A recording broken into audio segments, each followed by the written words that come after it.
મિત્રો આજની પ્રસાદી છે તીખા મોરા ગાંઠિયા રસાવાળા ઠંડી છાશ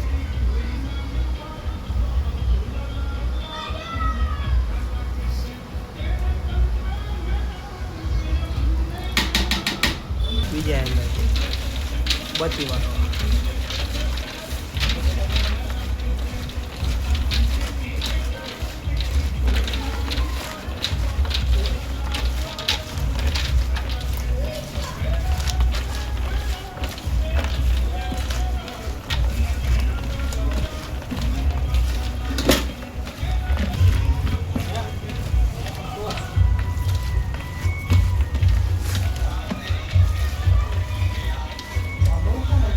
મોરા ગાંઠિયા રાખવામાં આવેલી છે આજની વરસાદી તીખામોરા ગાંઠિયા રાખવામાં આવેલી છે અને ઠંડી છાશ છોકરાઓ માટે બાળકો માટે